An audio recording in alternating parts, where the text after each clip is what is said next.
Patrick Karim from NorthstarBadCharts.com returns to give us his short-term outlooks for gold, silver, and oil. This and more on this week's episode of Metal Money. I'm your host, Patrick Vieira.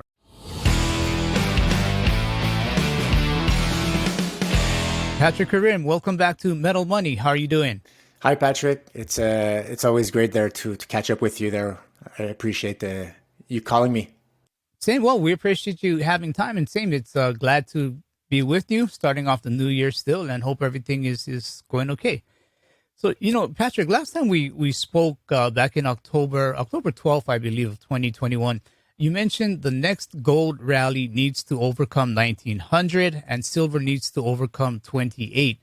Why was 1928 for silver a key target for you back then, and is it still a key target today?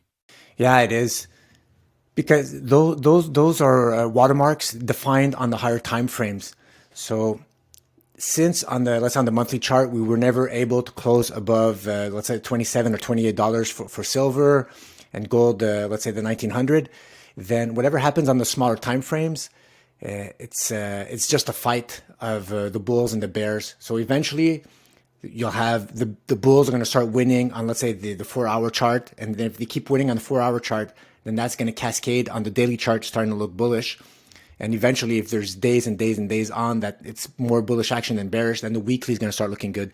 And eventually, what that's going to create is higher lows, and we're going to try to climb back up all the way to try to fight for that 27 or $28 breakout on the monthly chart.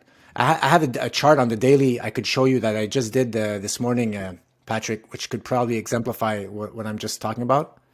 So right here, I have the silver chart on the daily chart, log scale, and I just left the 200-day moving average there just to show that when you're below it, it's always a challenge to get back above. But once you're above, then it becomes support. And you see, so I have my arc going downwards, and as soon as we broke out from that wake-up line, that was like the first wake-up signal that, okay, silver is trying to climb back up, trying to get closer and closer to that 200-day moving average. But as it touches the 200-day moving average for the first time, the price action comes all the way back down to retest that wake-up line. And like in TA, lines, they love getting tested. So if you're testing from below, it's resistance. But after that, even if the price action goes down and retests that line from above, that's bullish. As long as you're doing a higher low, so right here in October, that's my low. Here I'm doing a higher low, testing that wake-up line. That's actually a bullish scenario, even if you see the price action go back down.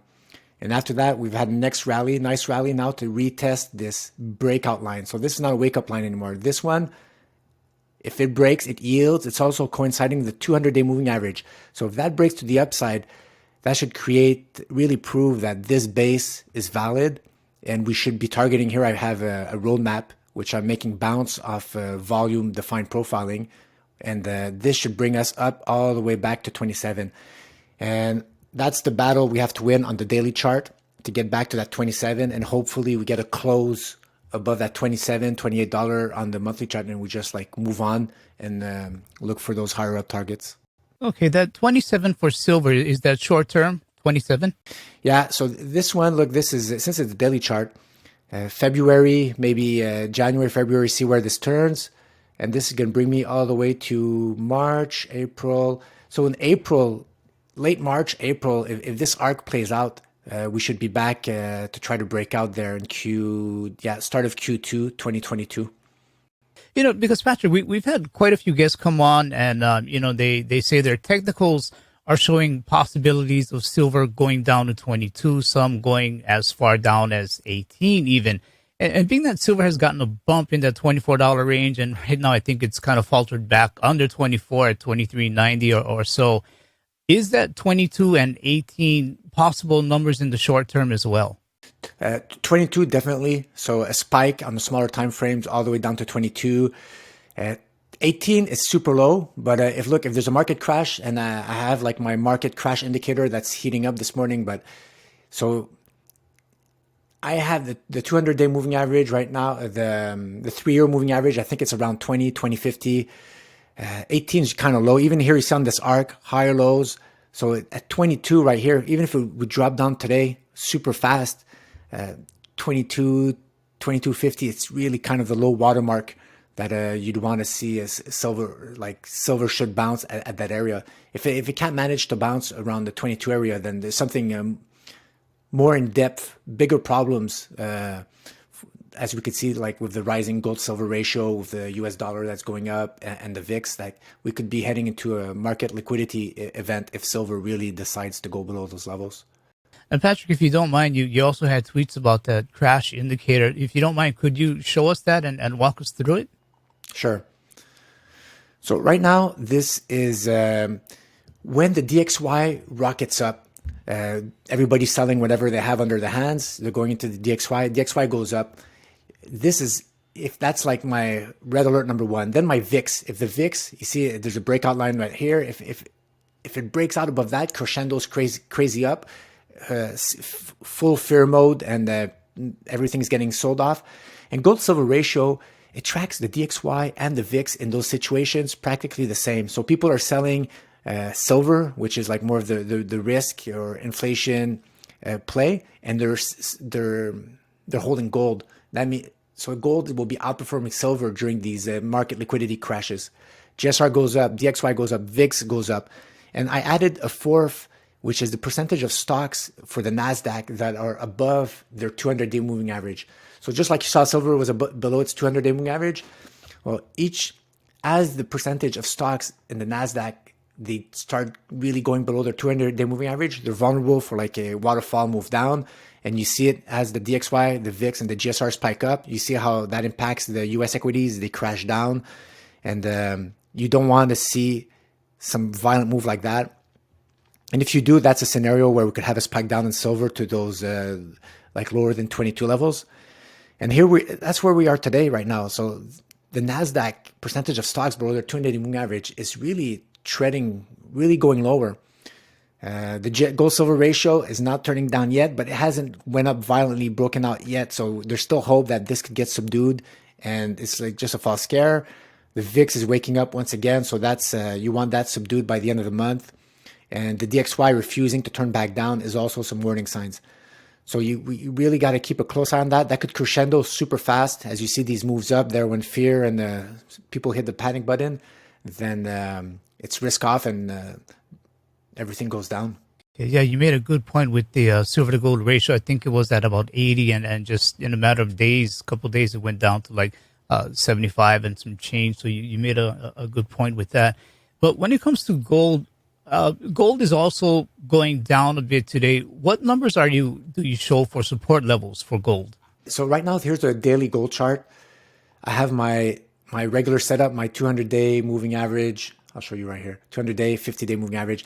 And gold, contrary to silver, it's above an inclining 200-day moving average. And right here, I have huge or pretty good volume defined base. So a lot of hands transacted in this area here. So if you're above that, then that support is going to help. So it's going to help bring the price action back up. And I'll just draw a trend line. This is the one that everybody's looking at. I don't know how many touches that has. A lot. 1, 2, 3, 4. It's super valid trend line. Look, we're coiling right below it. That's super bullish. So this is very constructive right here. I'll just put a horizontal line just for our viewers. So if there's a close, guys, right above this line right here, I'm going to zoom in. Right here, 1847, 1850. Don't get greedy, guys. Sometimes I see people like they have exact numbers. Like, I don't know how that works, but from my experience, breakout lines are more, they're like zones. It's not like super, like to the comma. So anything close above 1850 is probably going to bring a lot of eyebrows. So if we could close on a daily above that, that's going to be really a big wake up sign that the worst, this base is behind us. Okay, the base is behind us. Patrick, we often try to get short-term outlooks for silver and gold on metal money. But if I go midterm and I go back to the bug crash back in March of 2020, to put things into a little bit more perspective, when we look at that daily gold chart, you can clearly see without question that an upward march of higher lows, despite the feeling or the sentiment of gold maybe not doing that well, we see it clearly where this unbroken trend does suggest that the short-term prices And longer term prices indeed are two different animals that investors need to identify. Would you agree with that?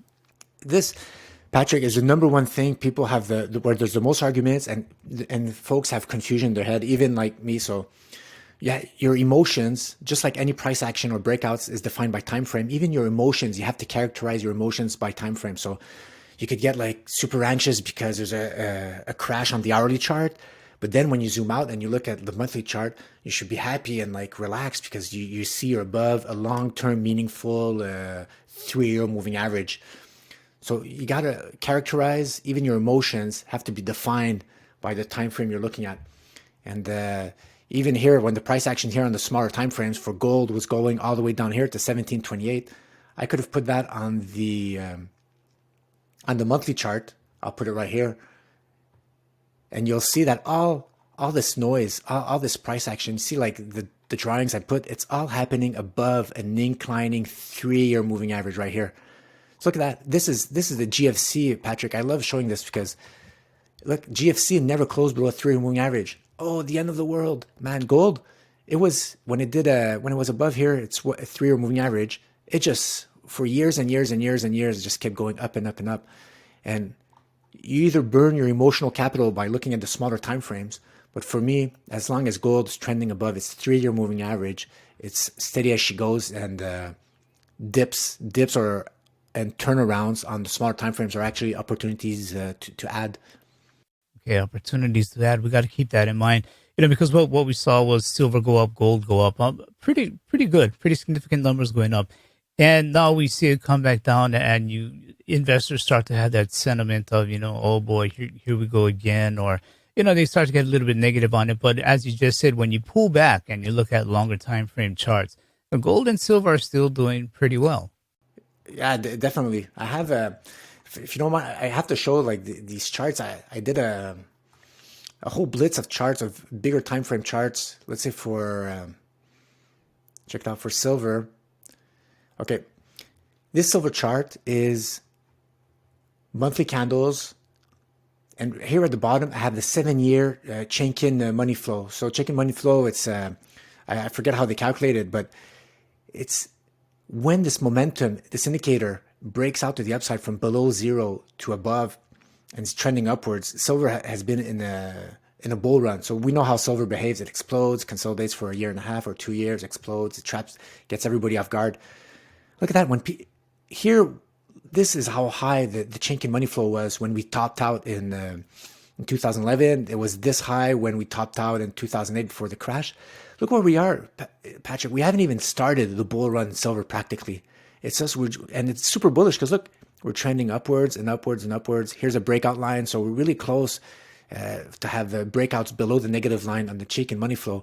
But the real party starts when we cross above the zero line on the Chaikin money flow, the 7-year one. So this is like meaningful long-term. Once you go back, you go above here or you go below and it becomes resistance. These are meaningful trends. Now it's like accumulation time. Oil has been on the move. It's been going up, and it does have a relationship with gold. Oil gets more expensive. The miner's cost of production then goes up. What are you seeing as far as oil? Here's oil, guys. And this is kind of a scary chart. I have, I wrote 390 here, but actually it's 360. But as a chart trader, you always want to see fractals, past behaviors, and see how those fractals that played out, how they would apply in the future. These roadmaps are like to just give a vision of something that happened in the past that can happen again. And right here, this light black lines that I drew right here, they're actually a snapshot of what happened from 1999 all the way to the high in 2008 for oil. And you kind of see this violent move up, and what happened after, kind of like off the March lows, violent move up.